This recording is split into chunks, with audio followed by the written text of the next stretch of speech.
Of New Life Prayer Center and Church in Mavueni, Kilifi County, will be spending the long weekend holiday in custody at the Port Police in Mombasa County. Well, this is after the Shanzu Law Court's Senior Principal Magistrate Joe Omido gave a temporary ruling to have the tele-evangelist detained at the Port Police after a request by the respondent's lawyer Jared Magolo, pending the actual ruling on Tuesday next week. Now, this is as the Communications Authority of Kenya has suspended with immediate effect the World Evangelism TV and Times TV associated with the televangelists Ezekiel Odera, and Paul Mackenzie, respectively. After spending yesterday night at the Makupa police station, the renowned televangelist Ezekiel Odera of New Life Prayer Center and Church in Mavueni, Kilifi County, appeared at the Shanzu Law Courts for an application hearing. In solidarity, the courtroom was fully packed with his wife, faithful, friends, and pastors. In the oral application made by the prosecution team led by Assistant DPP Peter Kiprop, they had requested the Senior Principal Magistrate Joe Omido to remand the tele-evangelist for 30 days pending investigations to the allegations posed against him, which include deaths reported at his premises in Mavueni and indoctrination of the public. That the investigative officer shall inform the respondent of his rights under Article 49 of the Constitution by serving him with a photostat copy of the same, of the excerpt of the same at the commencement of the detention period.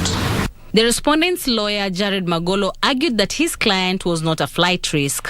If an offense has been committed, it is not taken for granted that a pastor would ordinarily and necessarily have influence over the followers.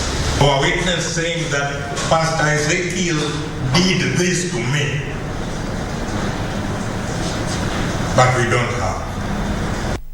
The prosecution team argued that there could be a link in the bodies being exhumed from Shakahola since Pastor Ezekiel and Pastor Paul Mackenzie had a commercial transaction of the TV station he uses to air his sermons.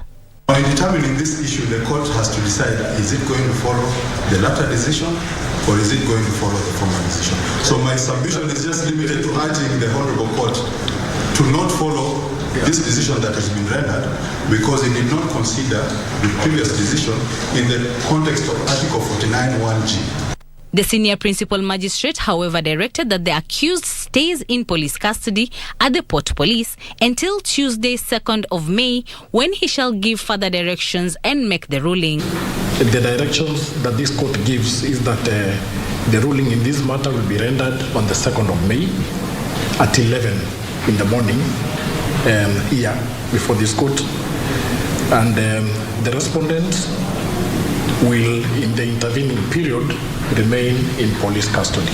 The Communications Authority of Kenya has in the meantime suspended with immediate effect any further broadcasting by the World Evangelism Television and Times Television associated with televangelists Ezekiel Odera and Paul Mackenzie, respectively. The two televangelists are under investigations over the Shakahola tragedy in Kilifi County.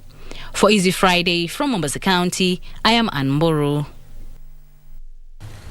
Meanwhile, a family from Butere constituency, Kakamega County, is pleading with the government to pardon their son, Cleophas Atanda, who has been arrested over suspicions of being an accomplice of the controversial televangelist Paul Mackenzie Mthenge of the infamous Shakahola cult. Well, the family now wants the government to pardon their son, saying he's only a victim of what they claim to be indoctrination. Imagine this, your son leaves home for the city to make a living, only for you to get reports of his arrest 6 years later in connection to his alleged involvement to cult-like activities. Zablon Atanda says his son left home in 2016 to make a life for himself in Nairobi. Baadaye ndio nikaanza kusikia tu hununu ati huyu kijana yako sasa amewacha hiyo kazi. Zablon says his son started acting weird 2 years ago. He quit his job, stopped educating his children, and started forcing his children to starve. He was arrested but was however acquitted. Hiyo dini yake ila aliingia airuhusu mtoto ama mtu yangu yote akiwa mgonjwa aende hospitali. Hairuhusu mtoto au sisi mtoto yangu aende kwa shule. The acquittal, according to his father, made his son worse as he disowned his family and parents to focus on his newfound religion. Akasema imani yake haikubaliani na watu kama sisi, msee na huyo. Maana sisi ni watu mbaya. Cleophas Atanda has been arrested and is being linked to having a hand in the death of more than 100 people in Shakahola in Kilifi County. The distressed family is, however, calling upon the government to pardon their son, saying he is also a victim of indoctrination. Mtoto anaweza kuwa anafanya hii vitu ni kuna shetani fulani ile inamuingilia. Hii mtoto angekuwa anafanya vitu hii. Serikali imusamee, imuachilie, akuja alinde watoto wake. Frederick Parsayo, Easy Friday. All right, and with that, it's time for us to take our first commercial break, but we will be back with more. Remember, there is a lot on tonight's live edition of Easy Friday, and we still have business, we still have sports, we have Spotlight later on, so don't go too far. It's a busy lineup of stories coming up in a short while. All right, we're back in a moment.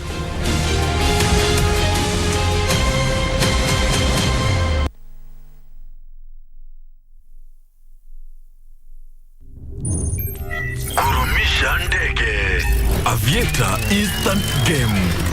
Be a daring pilot and earn by how much high you can lift the plane. The higher you fly, the higher your win. The sky is the limit. Mozart Bet.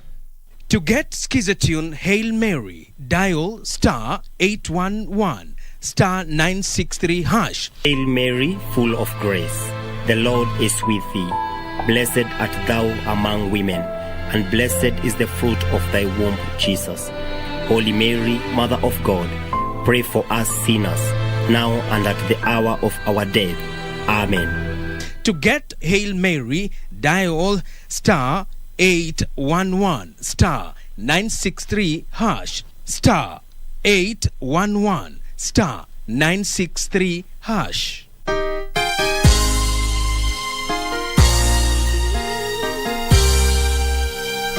In the name of Jesus Christ, Mungu anatarajia ukanyange hatua mbele.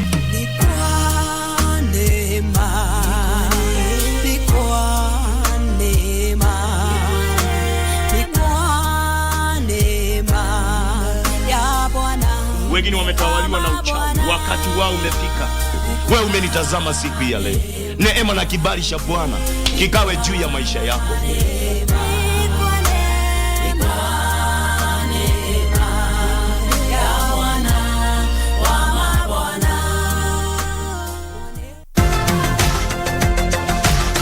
Lymphedema is most commonly caused by a lymph node removal or damage due to cancer treatment.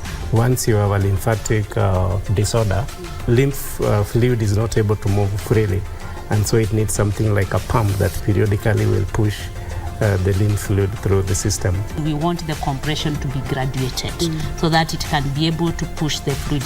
The wrist is higher. Then as you get to the elbow, it decreases.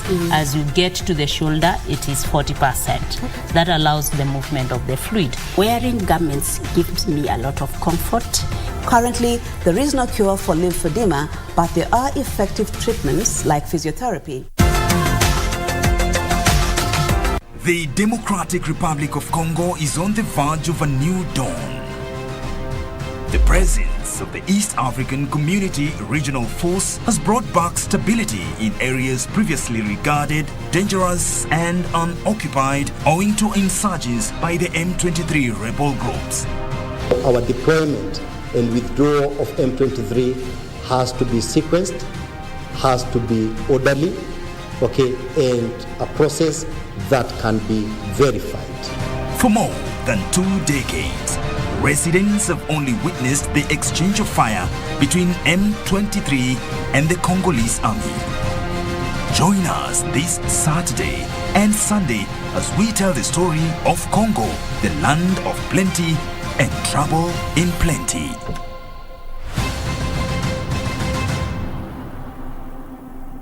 What am I forgetting? Nini, workers paid, rent checked, mlango locked, visiting notices, nguo za mzazi zilitoa jana long, internet sorted. What is it? What am I forgetting? Nini, nimesahau kucheza Loto Moto. Usisahau kucheza Loto Moto.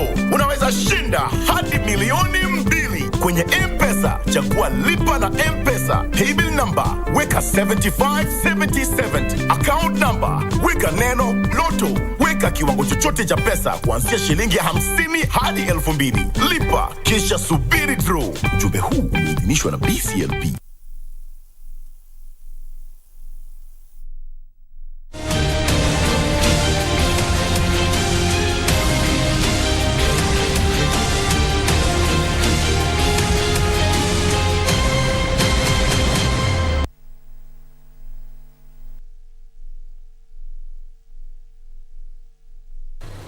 Welcome back to Easy Friday, and moving on. The proposed bipartisan talks between the government and the opposition now appear to have hit an absolute snag, as the government maintains that any talks must be held in Parliament and be founded on realistic issues. All right, now President William Ruto, while speaking in Bomet, told the Raila-led opposition to choose between the bipartisan talks and street protests, saying the two cannot take place concurrently. Wycliffe Okech now reports.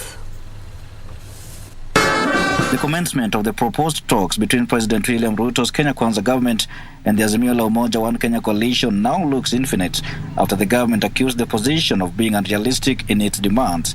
The opposition is demanding, among other things, the opening of the August 9 presidential election servers, something the government has vehemently opposed. Maneno ya kuletea sisi wananchi wa Kenya vita, kuwapiganisha, kuwaletea fujo, kuharibu mali yao. Hiyo kwa sababu mimi nimechaguliwa kama rais wa Kenya na niko na kibali ya kutetea haki ya kila Mkenya na niko na ruhusa ya katiba ya kuhakikisha kwamba mali na maisha ya kila mwananchi inalindwa. Sitaruhusu mtu yeyote kuharibu mali ya wananchi, kuharibu kulete fujo, kulete vita katika taifa letu la Kenya kwa mambo ambayo hayaeleweki. President William Ruto says any talks must be founded on realistic issues and will only be addressed in Parliament. The opposition has, however, threatened to resume the anti-government street protests next week. Mimi ni mtu muungwana. I am ready to talk with fellow leaders. But if you are not ready to engage me in positive conversation, you want to cause chaos, you want to use blackmail, you want to use threats, my friends, you cannot threaten us. Kama ni mambo ya kuongea, tutaongea. Lakini hatutachanganya kuongea na maandamano.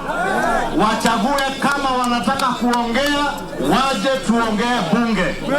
Kama wanataka maandamano, basi wajitayarishe wapambane na polisi kwa maandamano. The president was speaking in his constituency in the county, where he launched the construction of the 75-kilometer Silibwet Merigi Road in the company of, among others, Deputy President Rigathi Gachagua and the Prime Cabinet Secretary Musalia Mudavadi. Kwa sababu mimi najua nyinyi ni watu wa bidii. Nyinyi ni watu mnalima, mko na kilimo, mko na avocado, mko na mahindi, mko na chai, mko ni wafanyabiashara. Hiyo kazi yote ndio mtatusaidia kusukuma uchumi wa Kenya. That is why hii barabara lazima tuwajengee. Earlier, the president launched the tarmacking of a 65-kilometer road in Kajiado County. As the opposition plans the resumption of anti-government street protests next week, the government, on the other hand, has maintained that it is well ready and prepared to protect lives and property. And now that begs the question of who is going to blink first to see to it that peace and tranquility reign supreme in the country. For Easy Friday from Bomet County, I am Wycliffe Okech. Moving on, Azimio la Umoja One Kenya coalition has maintained that the nationwide mass protests will resume on Tuesday next week. Well, the Raila Odinga-led Azimio la Umoja One Kenya coalition accused Kenya Kwanza of a lack of commitment to bipartisan talks, adding that the protests will continue even as the negotiations go on. Take a look.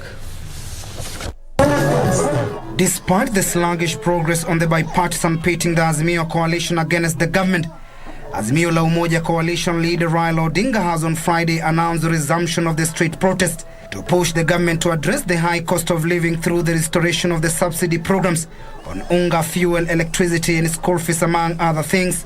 Speaking in Kibra after jetting back from United Arab Emirates, Odinga said the opposition stands by its announcement that the anti-government protest resumes after Ramadan. Tuesday,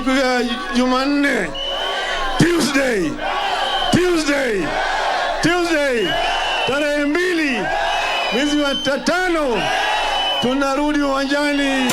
Tulisema kabla ya mazungumzo lazima bei ya unga iwe shilingi 100.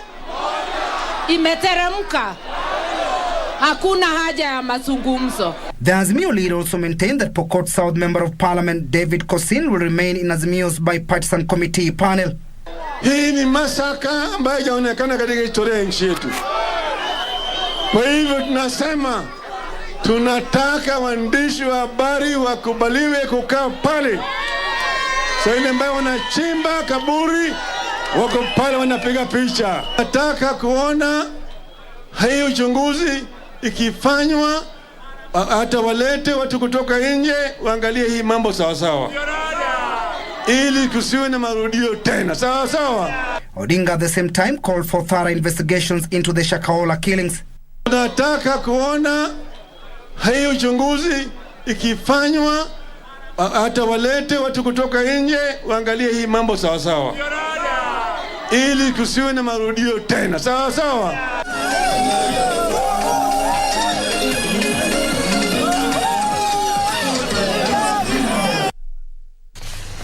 All right, in other news, the Kenya Kwanza bipartisan team says it will recall Elders Member of Parliament Adan Kainan from the bipartisan panel on condition that their Azimio counterparts reciprocate by withdrawing David Kosing from the 14-member panel. This is the issue they consider to be in conflict with Kainan, and Pakistan will be part of the terms of reference of the formal process.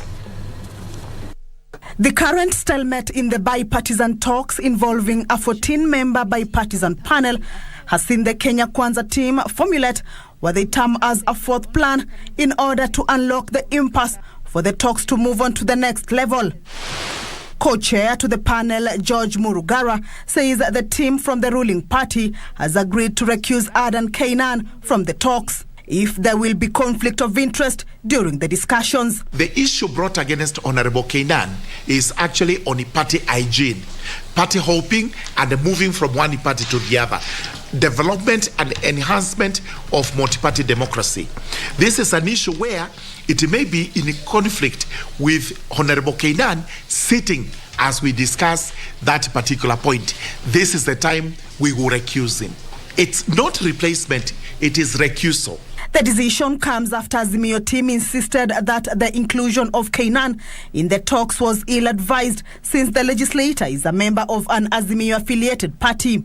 Equally, we call upon them to show good faith, and if the terms of reference include an issue that will conflict with the inclusion of the Honorable David Kosing, to equally be ready to recuse him at that time.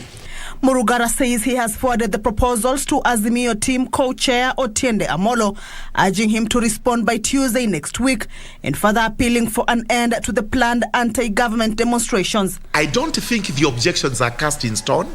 We do not think that they are glued to one direction. This is why we have now come up with a fourth proposal, which to us is a win-win situation. What we are saying is, we are acting in good faith. Let these talks go on. Last week, talks hit a snag after the 14-member committee failed to agree on the composition. Kamche Menza for Prime Edition. All right, now President William Ruto has appointed Francis Ogola as the new Chief of Defence Forces, replacing General Robert Kibochi, who has retired after serving in the force for 44 years. Now, Ogola, who was serving as the Vice Chief of Defence Forces in the rank of Lieutenant General, has been promoted to the rank of General. Lieutenant General John Mwangi, who was in charge of the National Defence University of Kenya, will assume the position of the Vice Chief of the Kenya Defence Forces. In changes announced Friday, President William Ruto appointed General Francis Ogolla as the new Chief of Defence Forces. According to the famous Tonje rules applied in the military, the position of Chief of Defence Forces should be rotational among the three forces, namely Kenya Army, Kenya Navy and the Kenya Air Force. Ogolla has been serving as the Vice Chief of the Defence Forces in the rank of Lieutenant General. Lieutenant General John Mwangi will replace General Ogolla as the Vice Chief of the Defence Forces, having moved from the position of Vice Chancellor of National Defence University of Kenya. Major General David Kimayo Tarus has been appointed to serve as Deputy Commander of Kenya Army, while Major General Karisa Shume will serve as the new General Officer of Border Security Command. Major General Jeff Nyaga, who has quit the position of Force Commander, the East African Regional Force, citing personal security concerns and harassment, has been appointed as the new General Officer Western Command, while Major General Alfaxad Kago will replace Nyaga as ICRAF's new Force Commander. Major General Eric Kinuthia Mbugo has been appointed as the new Senior Directing Staff, Air National Defence College. Major General Said Mohammed Farah will replace Lieutenant General John Mwangi as the Vice Chancellor, National Defence University, Kenya, while Brigadier Yahya Abdi becomes the new Deputy Commander, Kenya Navy.